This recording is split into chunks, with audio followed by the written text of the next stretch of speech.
మీ business ఏదైనా మీ ఊర్లో promotion చేయాలంటే అది సుమన్ టీవీతోనే సాధ్యం. ఇప్పుడే సంప్రదించండి. హాయ్ హలో నమస్తే వెల్కమ్ టు సుమన్ టీవీ. నేను మిశ్రవంతి.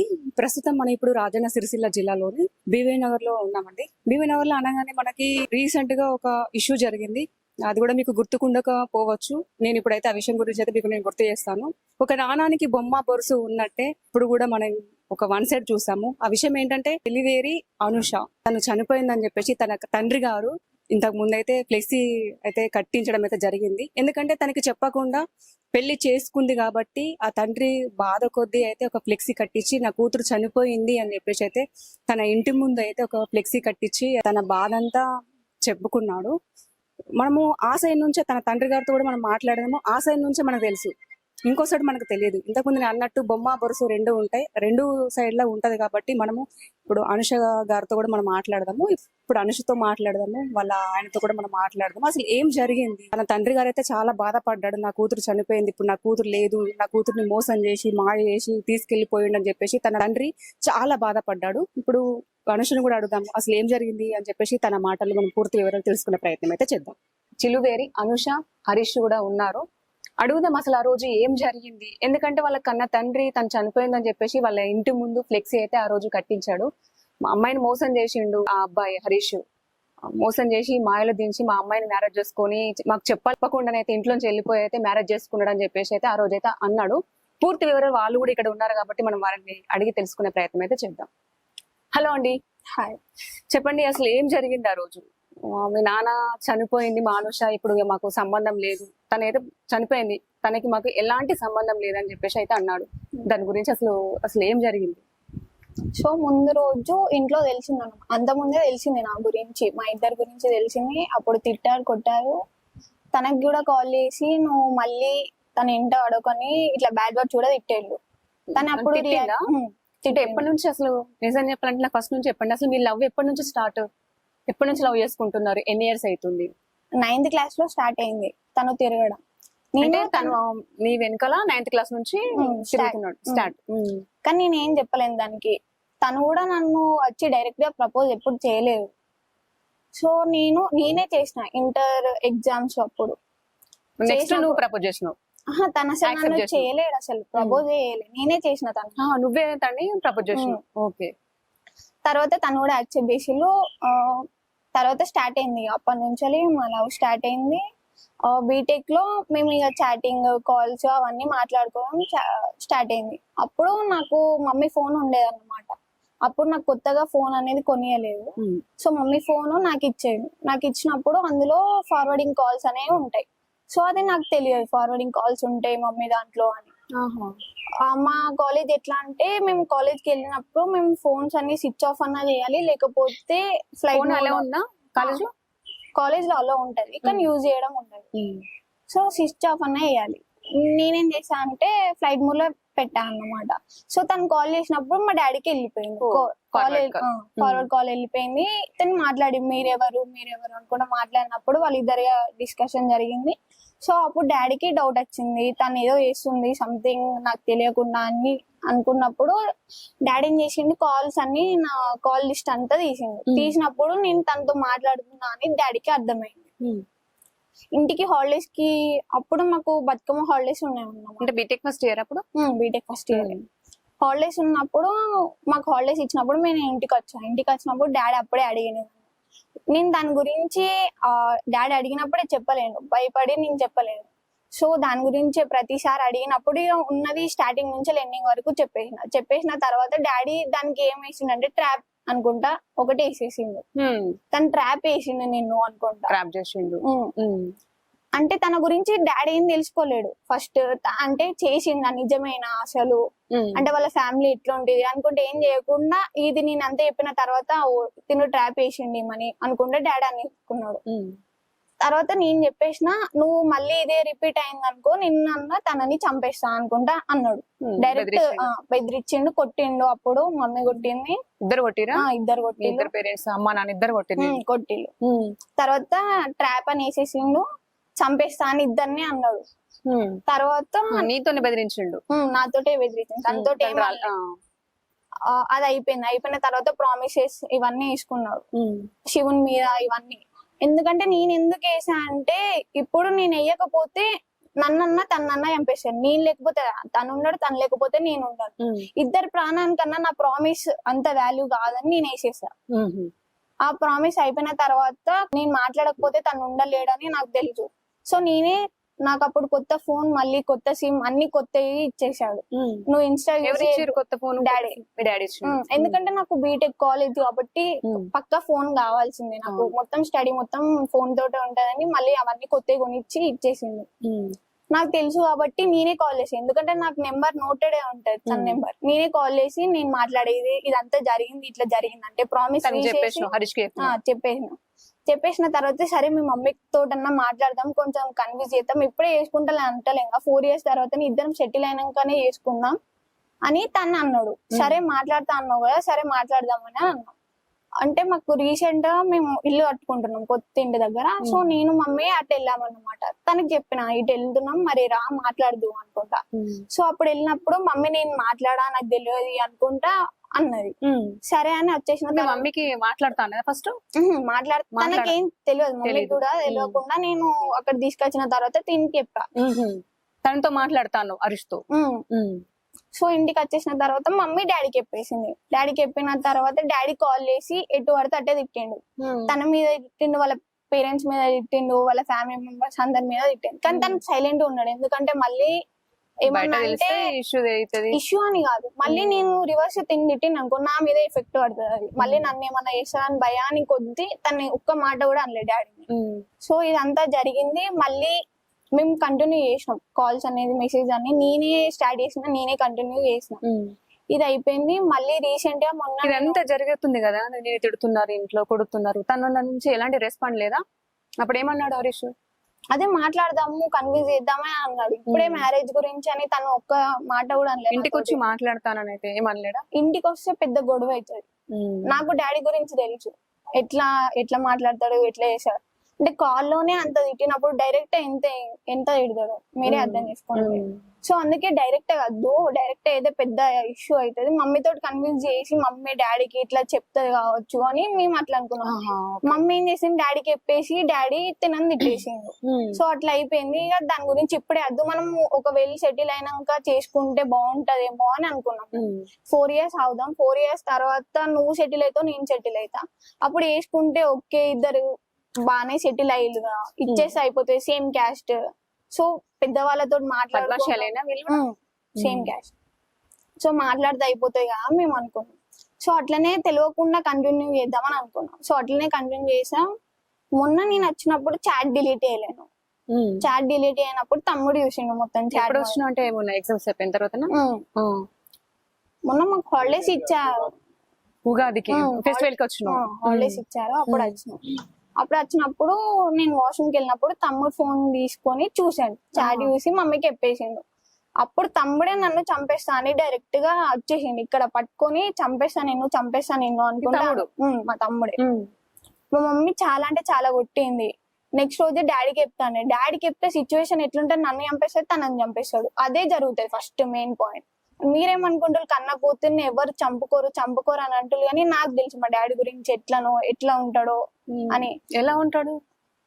కొంచెం సైకో మైండెడ్ మా డాడీ. అంతేనా? అంటే తను నీతోని ఉండడం, ఎవరు పేరెంట్స్ ఎట్లా ఉండడం అట్లనే ఉంటాడు, కానీ తను ఏమనుకుంటా అంటే తను చేసేదే కరెక్ట్, ఎవరి మాట విన్నాడు అన్నమాట. ఓకే, తన మైండ్ లో ఇది కరెక్ట్ అని అనిపించిందా, అది రాంగ్ అయినా కూడా తను కరెక్ట్ చేసి మళ్ళీ నేను చూపిస్తా అని అనుకుంటాడు. సో నాకు అర్థమైంది ఎట్లయినా మా డాడీ ఇద్దరు అనుకునేవాడైతే ఇప్పుడు నేను కాలేజీలో ఎందుకు వేస్తాడు, ఎందుకు చదివిస్తాడు, ఏ పేరెంట్ అయినా చదివించే బాధ్యత ఉంటది, బాధ్యతనే. బట్ అదంతా చేయడు కదా, ఇప్పుడు బాధ ఉంటది కాబట్టి ఆ బాధ కొద్ది ఇప్పుడు నేను పెంచిన ఇంత పెద్దదాన్ని చేసిన, తనకంటే ఒక లైఫ్ ఇవ్వాలని చెప్పేసి తను ఆలోచించుకున్నాడు. మళ్ళా ఆ కోణం నుంచి ఎందుకు ఆలోచిస్తలేదు? సరే లైఫ్ ఇద్దామని అనుకున్నాను నేను, ఒక్కటే కోరిక అడిగిన, తనని ఇచ్చి పెళ్లి చేయు అని. నేను ప్రతి విషయంలో డాడీ మాట కాదనిలే అని అడుగుపియండి. నేను ప్రతి విషయం కాలేజ్ అయినా ఏదైనా డాడీ విషయంలోనే ఉన్నా. నేను ఈ ఒక్క విషయంలోనే డాడీ ఇది కాదు, నేను ఇట్లా లవ్ చేసిన అని చెప్పినవా? అంటే ఏమన్నాడు అప్పుడు? అది First నుంచి తిట్టిండు కానీ చెప్పినావు కదా, చెప్పినప్పుడు ఎలా రియాక్ట్ అయ్యాడు? అదే తను ట్రాప్ చేసిండు, అది కరెక్ట్ కాదు నీకు, ఇది ఈ ఏజ్ కాదనుకుంటాను. సరే ఈ ఏజ్ కాకపోయినా సరే మీరు ఇప్పుడైతే చదువుకోండి తర్వాత ఆలోచిద్దామని ఆ మాట అయితే అనలేదు. మీ మీడియాలో మీకు ఇచ్చినప్పుడు డాడీ అట్లా అన్నాడు, నేను తర్వాత ఆలోచిద్దాము ఇప్పుడైతే చదువుకున్నాను అన్నాడు. ఆ మాట నాతోటి అయితే అనలేదు. ఆ మాట నాతోటి అంటే నేను 4 years కాదు 5 years కాదు 10 years అన్నా ఆగాను, కానీ ఆ మాట నాతో అనలేదు. హరీష్ ఏం చేస్తున్నాడు? ఇప్పుడు పేటెంట్ డిజైన్. ఎప్పుడు చేసుకున్నారు మీరు పెళ్లి? April 7th. April 7th. ఎలా తీసుకెళ్ళవుతానని?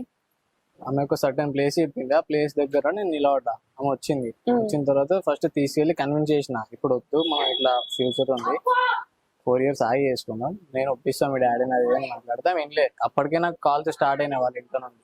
అంటే వాళ్ళ డాడీ కంటిన్యూగా నీకు కాల్ చేస్తూనే ఉన్నాడు. ఏమంటున్నాడు? ఫోన్ మాట్లాడలేండి లిఫ్ట్ చేయలే. ఇప్పుడు ఆమెను తీసుకెళ్ళినా అంటే ఎవరైనా ఒప్పుకుంటారా? ఇప్పుడు ఒక పేరెంట్ వాళ్ళ అమ్మాయిని తీసుకెళ్ళినా అంటే వాళ్ళు ఒప్పుకోరు కదా. అవును. అందుకే నేను లిఫ్ట్ చేయలేదు. ఇట్లనే ఇప్పుడు ఆమె వచ్చేసింది, నేను వద్దంటే ఆమె చచ్చిపోతా అంటుంది. సో తీసుకెళ్ళి మ్యారేజ్ చేసుకున్నా. ఒక ఫ్రెండ్ ని పిలిస్తే వచ్చిండు, ఫోటోలు తీసి వెళ్ళిపోయిండు. నేను ఇక డైరెక్ట్ అక్కడ నుండి స్టేషన్ వచ్చేసిన, పోలీస్ స్టేషన్ కి వచ్చి కాల్ చేయించిన. వాళ్ళ డాడీ కాల్ మా పేరెంట్స్ వచ్చారు, అప్పటికే పోలీస్ స్టేషన్ వచ్చారు, రమ్మంటే వచ్చారు. అంటే మీ పేరెంట్స్ అడగలేరా అది తప్పు వాళ్ళ పేరెంట్స్ కి చెప్పకుండా పెళ్లి చేసుకోవడం కూడా? ఏంటంటే మా పేరెంట్స్ నేను ఉన్నది ఒక్కరిని, నాకు 3 అక్కయ్యలు. మా పేరెంట్స్ నేను ఉన్నది ఒక్కరిని. అయిపోయింది. మా పేరెంట్స్ అన్నారు సరే అయిపోయింది చేసుకున్నావు కదా మంచిగా ఉండు సరిపోతుంది పనున్నా అన్నారు. స్టేషన్ లో కూడా అదే అన్నారు. ఇలా డాడీకి కాల్ చేయించినాం స్టేషన్ నుండి. చేపిస్తే ఆమె నా కూతురు కాదు చనిపోయింది నేను రాను అని మాట్లాడేసింది. సరే ఓకే అని మేము అక్కడ నుండి వెళ్ళిపోయినాం. ఇక చెప్పలేము, ఇక్కడ లోకల్ ఉంటే దగ్గరగా 3 ఉంటది కదండి అని నాన్ లోకల్కి వెళ్ళిపోయినాం. తర్వాత మరుసటి రోజు ఫోన్ చేసిర్రు, స్టేషన్ నుండి ఫోన్ చేయించి పెద్ద వాళ్ళతో ఇట్లా అకామిడేట్ అయ్యి ఫోన్ చేయించారు మాకు. పెద్ద వాళ్ళంటే ఎవరు? అంటే కౌన్సిలర్స్ వాళ్ళు వీళ్ళు, వాళ్ళ డాడీ సపోర్ట్ వాళ్ళు వీళ్ళు వచ్చారు, ఫోన్ చేయించారు. వచ్చినాం, వచ్చే అమ్మాయిని కౌన్సిలింగ్ ఇవ్వడం అవి ఉంటాయి. ఆ రోజు జరగాల్సింది మరుసటి రోజు ఏదో వాళ్ళ డాడీని కన్విన్స్ చేసి వాళ్ళందరూ తీసుకొచ్చి మాట్లాడిపించారు. ఆ అమ్మాయి ఎంతైనా రానని చెప్పేసింది. రానని చెప్పేసరికి సరే వెళ్ళిపోయింది వాళ్ళ డాడీ. వెళ్ళిపోయింది. అంటే వాళ్ళ డాడీ పోలీస్ స్టేషన్ కి వచ్చి ఏం మాట్లాడండి మీతోటి? మాతోటే మాట్లాడాలి, అమ్మాయితోటే మాట్లాడాడు మొత్తం. ఏంటంటే రమ్మని అందరు అడుగుతారు కదా, ఎవరైనా అడుగుతారు, రమ్మని అడిగారు. అమ్మాయిగా ఇప్పుడు నన్ను వదిలేసి వెళ్ళిపోతే నేను అన్యాయం అయిపోతా. సో అట్లా అది ఆలోచించి ఆమె రానని చెప్పేసింది. ఎట్లయినా నేను సిఐ గారి దగ్గర ఒప్పుకున్నా, చదివిస్తా సార్ నేను ఖచ్చితంగా చదివిస్తా, నాకు ఒక సర్టిఫికేట్స్ ఇప్పిస్తే చాలు, నేను ముందు చదివిస్తా మొత్తం అని చెప్పిన. కానీ వాళ్ళ డాడీ ఇప్పుడు ఏమంటాడు, మీడియం ఉందట అక్కడ ఇక్కడ ఏమంటున్నా అంటే నా పేరు పెట్టి ఎట్లా చదివిస్తా అంటాడు. ఇప్పుడు నేను అతన్ని ఏం అమౌంట్ అడుగుతలే, నాకు ఫైనాన్షియల్ హెల్ప్ ఏమంటలే, జస్ట్ ఒక ఫోన్ కాలేజ్ కి ఫోన్ చేసి సరే మా అమ్మాయి బాధ్యత ఇప్పటి నుండి వాళ్ళకి చెప్పేసేయండి, మా అమ్మాయి కాదని చెప్పేస్తే అయిపోతుంది, నేను చదివించుకుంటా. నువ్వేం చేస్తావు ఇప్పుడు? నువ్వు ఏం చేస్తున్నావు? నేను హైదరాబాద్ లో పేటెంట్ డిజైనర్. ఎంత వస్తుంది సాలరీ? నేను రీసెంట్ గానే అంటే నాది ఎట్లా అంటే ట్రైనింగ్ అందులోనే జాబ్ అందులోనే తెలిసిన వాళ్ళ కంపెనీ. స్టార్టింగ్ 15,000, ఇప్పుడు 20K. సరిపోతుందా మరి? తన కాలేజ్ చదివే ఇంకా లక్షల్లో ఉంటది ఇప్పుడు ముందు. మేడం ఏంటంటే నా చదువు అంటే నాకు మొత్తం స్కాలర్షిప్ తో నేను కంటిన్యూ అయిపోతా, ఎంబీఏ నాది నేను చూసుకుంటా. అమ్మాయి కంటే నా పేరెంట్స్ ఉన్నారు, నాకు చాలా మంది ఉన్నారు సపోర్ట్ కి, రమ్మంటే సపోర్ట్ ఉంటారు కానీ ఫైనాన్షియల్ గా ఎవరు సపోర్ట్ చేయరు. నాకున్నారు మేడం సపోర్ట్ చేస్తారు అంటారు, ఎవరు చెయ్యరు. అదే మేడం నేను చెప్తాను, నాకున్నారు. అంటే నాకు లేకపోయినా నాకు ఉన్నది అమ్మాయినా నేను చదివిస్తాను. ఉన్నది అమ్మాయినా అంటే ఇప్పుడు రేపు మళ్ళీ భవిష్యత్తు ఎట్లా? ఇప్పుడు కొత్తగా చదివిస్తా. ఇప్పుడు ఆమెకు జాబ్ వచ్చి 4 years వరకు సెట్ అవుతుంది. నాకు 2 ప్లేస్లు ఉన్నాయి మేడం, ఒకటి అమ్మాయి ఒకటి చదివించుకొని ఒకటి మేము ఇల్లు కట్టుకున్నా అయిపోతుంది మాకు. వాళ్ళ డాడీ ఏమంటుండే, వాళ్ళకి ఏం లేదు అంటే వచ్చి చూసిండ మేడం. ఇప్పుడు నా గురించి బేసిక్ తెలుసుకోకుండా నాకు కాల్ చేసి ఎటువంటి దగ్గర ఎత్తిండు. నేను అప్పుడు కూడా ఏం రియాక్ట్ చేయాలి, అప్పుడు నేను రియాక్ట్ అయితే ఈమెకి ఇబ్బంది. మరి నువ్వు అనలేదా ఇప్పుడు కొద్ది రోజులు ఆగుదాము? ఎవరైనా పేరెంట్స్ కోపానికి వస్తారు, ఎందుకంటే ఇప్పుడు తనను పుట్టినప్పటి నుండి ఇప్పుడు కన్న బిడ్డ చెప్పకుండా పోతే, ఇప్పుడు ఫర్ ఎగ్జాంపుల్ ఇప్పుడు నువ్వే ఉన్నావు, మీ అక్కయ్య నీకు చెప్పకుండా ఇంట్లోంచి వెళ్ళిపోతే నీకు ఎంత కోపం వస్తుంది? యాక్చువల్లీ మేడం ఇది కూడా నేను చెప్తా. వాళ్ళ డాడీ ఏమన్నారంటే వాళ్ళ 3 అక్కయ్యలు అది ఇది అని అన్నాడు. ఏం తెలుసు అని మాట్లాడినాడు చెప్పండి. ఇప్పుడు మా అక్క ఇళ్ళలో కేసు పెడితే ఏమన్నట్టు, ఇప్పుడు మీడియా ముందట అన్నారు వాళ్ళ అక్క ఇళ్ళలు కూడా ఇట్లానే లవ్ మ్యారేజ్ చేసుకుని వెళ్ళిపోయారు అని. ఆయన చూసిండు ఏమన్నా? మా నాన్న ఒక తండ్రి బాధ్యత తీసుకొని, మా అక్కది లవ్ మ్యారేజ్ చిన్న అక్కది, కాకపోతే ఇంట్లో ధైర్యంగా చెప్పింది వచ్చి. మా నాన్న అర్థం చేసుకున్నాడు, అబ్బాయి ఎవరు ఏంది అని తెలుసుకున్నాడు, పోయి మాట్లాడిండు. సరే క్యాస్ట్ సేమే, ఓకే అంత మంచిగా ఉంది, మీకు ఏముందని అడిగితే వాళ్ళు ఎంబడి పోయి స్పాట్ లో 2 జాగాలు కొనుక్కొని ఇది మాకు ఉన్నదని చూపెడితే అప్పుడు చేసి ఇచ్చిండు. అదే తండ్రి బాధ్యత అతను తీసుకుంటే బాగుండు కదా. ఇప్పటికి ఇంత తన issue తండ్రి కాకపోతుండే. ఎట్లా ఆలోచించిండంటే తను ఇంకా చిన్న ఏజ్ 18 ఇయర్స్, ఉమ్. 3-4 days అవుతుందా 18 సంవత్సరాలు పడింది మీకు? 3 months 3 months 4 months అవుతుందా? అవుతుంది. ఇప్పుడు 18 సంవత్సరాలకు తన మైండ్ అనేది మెచ్యూర్డ్. ఇప్పుడున్న కాలానికి కొంచెం ముందు ఉన్నారు, ఫాస్ట్ ఉన్నారు. బట్ తను ఇంకా చదువుకునే ఏజ్, తనకి ఇంకా సెటిల్ కావాలి, తన కాళ్ళ మీద తను నిలబడాలి అనే ఆలోచన ఏ కన్ని తండ్రికైనా ఉంటది. తనకు ఒక బాధ్యత ఉంటది. ఆ బాధ కొద్దీ తన అలా వద్దు బిడ్డ అని చెప్పి చెప్పుకున్నాడు. అదైతే దానికి ఆయన మాటకి గౌరవించి అయితే మనమైతే వద్దు, మీ తండ్రి ఎట్లా కోపానికి వస్తాడు. ఇప్పుడు ఎవరైనా తండ్రులు కోపానికి వస్తారు, చిన్న కొంచెం మిస్టేక్ చేస్తేనే మనం కొడతాం పిల్లల్ని. అదే విషయంలో తను కొట్టాడు, అది తప్ప?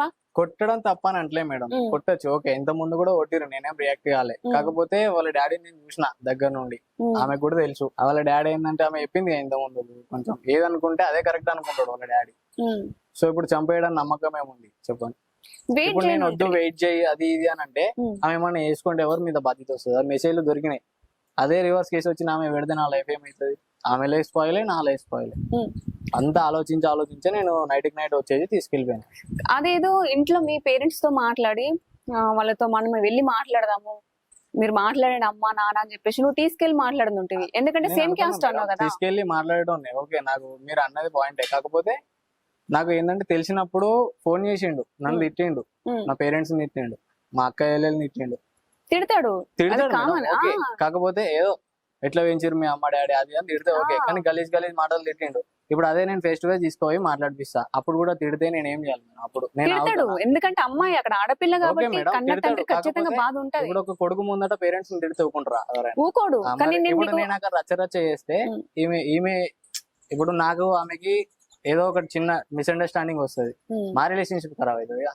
రిలేషన్షిప్ కలం కాదు. నేను ఏంటంటే మీ పేరెంట్స్ తీసుకెళ్లి అంకుల్ మీరు కొప్పడంలో న్యాయం ఉంది, నేను వెయిట్ చేస్తాను, మీరు మాట ఇవ్వండి. ఇప్పుడు మా పేరెంట్స్ తీసుకొచ్చాను, మీరు ఎవరైనా పెద్ద మనుషుల్ని కూడా తీసుకురండి, వాళ్ళందరి ముందు మాట ఇవ్వండి. నేను మిమ్మల్ని కాదనకుండా నేను పెళ్లి చేసుకోను, ఎప్పటికైనా ఎన్ని సంవత్సరాలకైనా నాకే ఇచ్చి మ్యారేజ్ చేస్తా అని చెప్పేసి నాకు మాట ఇవ్వండి. మా అమ్మ నాన్న కూడా వచ్చారు, వాళ్ళ ముందు నాకు మాట ఇస్తే నేను వెయిట్ చేస్తాను. మేము ఎలాంటి పిచ్చి పనులు మేము చెయ్యం, మీరు చెప్పినట్టు మేము వింటాం. నేను జాబ్ చేస్తున్నాను, ఆ అమ్మాయికి జాబ్ వచ్చేంత వరకు నేను వెయిట్ చేస్తాను అని చెప్పేసి ఒక మాట అంటే తను. అదే మేడం నాకు అర్థమైంది, కానీ అతను కూర్చొని మాట్లాడతాడనే నమ్మకం ఏముంది మేడం? ఇప్పుడు లేచి చేయి చేసుకున్నా ఇప్పుడు గట్టిగా మాట్లాడినా, ఆవాజ్ చేసి మాట్లాడినా ఇప్పుడు ఏమైతుంది చెప్పండి? పెద్దలు చేసుకుంటారు అండ్ పెద్దల నామే చేసుకుంటే మా డాడీ పోడు, మా డాడీ మీద చేసుకుంటే నేను పోను. అక్కడ లొల్లే జరిగేది.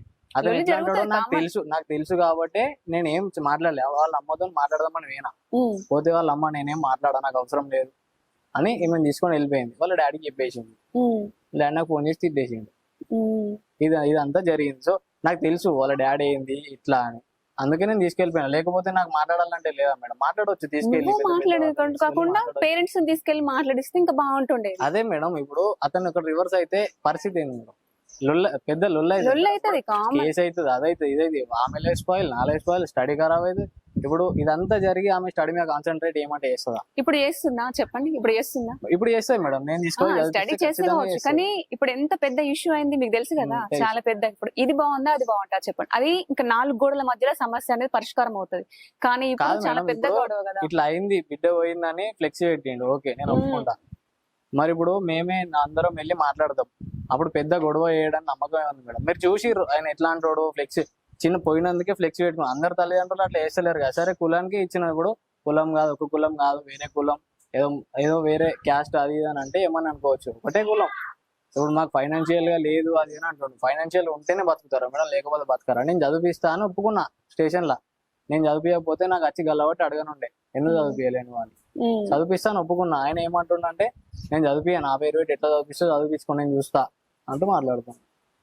అంటే మీ దగ్గర ఆర్థికంగా ఏం లేదు, ఇప్పుడు నా బిడ్డకు ఆరోగ్యంగా ఎలాంటి ఆరోగ్య సమస్యలు ఉన్నాయో నాకు తెలుసు, తన ఖర్చు ఇంత అవుతుంది, తన దగ్గర ఏముందని చెప్పేసి తను చదివిస్తా అంటున్నాడు అని చెప్పేసి తను అన్నాడు. కాదు మేడం, ఏముంది లేదు, అతను ఏమన్నా వచ్చి నాకు ఎప్పుడన్నా కాంటాక్ట్ అయితే తెలుస్తుంది. ఎప్పుడన్నా నాకు వచ్చి మాట్లాడినా మేడం, బాబు నువ్వేనా, ఇప్పుడు నువ్వు అమ్మాయిలు నవ్వు చేసినావు అంట, నిజమేనా, మరి ఎంతవరకు కరెక్ట్ ఎంతవరకు రాంగ్, మరి నువ్వు ఈ సిచ్యువేషన్ ఈ టైం వరకు ఈ పొజిషన్ నుండు, నువ్వు నేను అనుకున్న పొజిషన్లో ఉంటే నేను ఖచ్చితంగా మా అమ్మాయిని నీకు ఇస్తా అని నాకు చెప్తే నేను అప్పటి నుండి ఫోన్లు అన్ని బంద్ చేసి నా పని మీద నేను చూసుకుంటుండే. నేను ఇందాక అదే అన్నాను. అయితే ఇప్పుడు తెలిసిన తర్వాత నాకు ఫోన్ చేసి తిట్టే బదులు మరి కాంటాక్ట్ అయ్యి ఒక బాధ్యత గల తండ్రి లెక్కుంటే కాంటాక్ట్ అయ్యి మరి ఇట్లా బాబు ఇది సంగతి, నువ్వు ఈ పొజిషన్ లో ఉండు ఈ టైం వరకు, అప్పుడైతే మా అమ్మాయిని ఇస్తా నీకు, లేకపోతే అని మాట్లాడితే నేను కూడా ఉండు కదా ఒక పొజిషన్ లా. ఇప్పుడు ఏ కన్న తండ్రి అని ఏమనుకుంటాడంటే నా బిడ్డను ఒక ఇంటికి ఇచ్చిన తర్వాత తను కాలు కింద పెట్టకుండా సాదటోడైతే మంచిగా ఉంటది. అదే ఇప్పుడు ఆ అమ్మాయి చెప్తా వినండి, ఆ అమ్మాయిని గుండెల మీద ఎత్తుకొని పెంచుతాడు కన్న తండ్రి. ఇప్పుడు ముళ్ళ కంపలలో పడేయమంటే పడేస్తాడా? తను అదే ఆలోచించుండు, తను అక్కడ ఎలా ఉంటది, తన భవిష్యత్తు ఏంది, తను ఆరోగ్య సమస్యలు కానీ తన తినే ఫుడ్ దగ్గర నుంచి ప్రతిదీ కన్నా తండ్రి దగ్గరుండి చూసుకున్నాడు కాబట్టి అక్కడికి వెళ్తే ఎలా బతుకుతుందో ఏమో అన్న కోణంలో ఆలోచించుండు. దాన్ని నువ్వు తప్పని ఎలా అనుకుంటున్నావు? తప్పని నేను అంటలే మేడం, ఓకే ఆయన ఆవేదన కరెక్టే, కానీ ఇంత పెద్ద చేసుడు కరెక్ట్ కాదు. ఏంటంటే ఫస్ట్ తెలుసుకోవాలి అబ్బాయి ఏంది, అబ్బాయి గురించి ఏందని తెలుసుకోవాలి. అదే ఇప్పుడు నేను ఒక కంపారిజన్ పెడితే మా డాడీకి వాళ్ళ డాడీకి నేను చెప్పిన మా అక్క లవ్ మ్యారేజ్ అని, మా డాడీ కూడా వాళ్ళ డాడీ లెక్క ఆలోచిస్తే మా అక్క ఇప్పుడు ఇంత సంతోషంగా ఉండేది కాదు. మా అక్కకు ఒక పాప ఇప్పుడు. సరే ఓకే, ఇప్పుడైతే మీరు అమ్మ నాన్న కూడా ఏం చెప్పలేదు, జస్ట్ లవ్ మ్యారేజ్ చేసుకుందామని చెప్పి చెప్పారు, అదంతా అయిపోయింది. వచ్చిన తర్వాత కూడా మనం వాళ్ళ ఇంటికి వెళ్దాం, వాళ్ళతో మాట్లాడదాం అని చెప్పేసి అనలేరా ఎవరు? మీ పేరెంట్స్. మా పేరెంట్స్. అయితే నేను వచ్చిన మేడం, వచ్చిన తర్వాత వాళ్ళు ఇట్లాంటిది ఏం అనలే. ఎందుకు అనలేదంటే స్టేషన్ లో ఏమన్నాడంటే నా అమ్మాయి చనిపోయింది నాకు అవసరం లేదు అని అన్నాడు. ఓకే, మా అమ్మ నాన్నలో ఏమనలే ఆ మ్యాటర్ కి. తర్వాత వాళ్ళ ఎందుకంటే వాళ్ళు పెద్ద మనుషులు కాబట్టి ఆ బాధ్యత తీసుకోవాలి, పెళ్ళయింది కాబట్టి. ఓకే, వాళ్ళ ఫ్యామిలీ మెంబర్స్ లో ఏంటంటే కొంతమంది కాల్ చేసి పెళ్లి అయిపోయినాక ఈ తాళి ఈ మెటల్ ఇవన్నీ తీసేసి రా ఈ మాట్లాడారు. రికార్డింగ్స్ కూడా ఉన్నాయి రా, మీకు కూర్చు ఏంటి వినిపిస్తా. ఎంతమంది అంటే ఒక 5-6 మెంబర్స్, ఈ పేర్లు ఎందుకు బయట పెట్టడం కానీ వాళ్ళందరూ కాల్ చేసి తీసేసిరా ఇప్పటికైనా తీసుకుంటా ఇంట్లో. వాళ్ళ డాడీ మాత్రం కాల్ చేస్తలే, వీళ్ళందరూ కాల్ చేస్తారు. డాడీ చెప్పిస్తుంటారా? పోలీస్ స్టేషన్ లో కూడా నన్ను అదే మాట అన్నారు, నువ్వు తీసేసిరా నేను హ్యాపీగా చూసుకుంటా. ఇప్పుడు ఇవన్నీ పోతాయి, నువ్వు హ్యాపీగా డాడీ ఒక్క మాట అన్నా, నేను మమ్మీ కూడా ఒక్క మాట అన్నా, దాని గురించే రాదు మీ పైన, అవన్నీ మర్చిపో, నువ్వైతే తీసేసిరా. నేను నీకు ఒక లైఫ్ వచ్చిన తర్వాత మళ్ళీ తనకి ఇచ్చి చేసాను, అంత ఫ్లెక్సీ పెట్టిన తర్వాత అవన్నీ పోయిన తర్వాత అంత ఫేమ్ అయిన తర్వాత అవన్నీ నేను వదిలేసి నేను ఎట్లా రాగలుగుతా, ఇంటికి ఎట్లా వెళ్తా? నేను రానని డైరెక్ట్ పోలీస్ స్టేషన్ లో చెప్పినాను, నేను రాను, వద్దు నాకు. మళ్ళీ మీరు ఎంత ఇన్స్టాలో అయింది, ఫేస్బుక్ లో ఇవన్నీ మొత్తం ట్రెండింగ్ అయిపోయినాయి నా వీడియోస్ అన్ని, ఈ ఫ్లెక్సీ కట్టి. నేను మళ్ళీ ఇవన్నీ తీసేసి వస్తే నన్ను తప్పు అంటారు, నా ముఖం మీద ఉంచుతారు, మిమ్మల్ని ఏమన్నారు కావచ్చు, నన్ను అంటారు. నేను రానని అప్పుడు ఏమన్నారు పోలీస్ స్టేషన్ లో? అదే మాట అన్నారు, తీసేసిరా, నేను ఎట్లా చూసుకున్నామో ముందు ఎట్లా చూసుకున్నామో అట్లనే చూసుకుంటాం, ఒక్క మచ్చ కూడా రానియం, నీకేం కావాలంటే అది ఇస్తాం నీకు, నేను ఎట్లా చదివిపాను అట్లా చదివిస్తాం, చదివించిన తర్వాత నీకు ఇష్టం ఉన్న వాళ్ళనే చేసుకో అనుకుంటున్నారు, కానీ తనకి ఇచ్చి చేస్తానని అనలేదు. ఎలా అంటారు? ఎందుకంటే దానికి ఆర్థికంగా బాగాలేదు కాబట్టి. అది వాళ్ళు తెలుసుకోవాలి కదా, ఫస్ట్ ఉందో లేదో తెలుసుకొని ఎట్లా అంటారు మీరు? ఏం లేదు, ఎందుకంటే సేమ్ ఊరు కాబట్టి తెలుసు కావచ్చు. ఏం లేదు, 3 అక్కయ్యలు, ఒక్కటే అబ్బాయి, వాళ్ళని చూసుకోవాలి, అక్కయ్య వాళ్ళని కూడా చూసుకోవాలి, అవునా కదా? అక్క వాళ్ళని చూసుకోవాలి, ఇప్పుడు తన మెయింటెనెన్స్ చూసుకోవాలి, తర్వాత వాళ్ళ పేరెంట్స్ కూడా చూసుకోవాలి. ఇప్పుడు ఏ ఉద్దేశం కొద్ది మా కూతుర్ని అని చదువుతాడు అని చెప్పేసి అట్లా ఆలోచించుకోవచ్చు కదా పేరెంట్స్. అంటే తన గురించి ఎంక్వైరీ చేసిన తర్వాత ఓ ఇదైతే కాదు, తన వల్ల కాదు, నా కూతుర్ని చూసుకో బాధ్యత తనకు లేదని తను ఫిక్స్ అయిన తర్వాత ఇవన్నీ అనాల్సింది.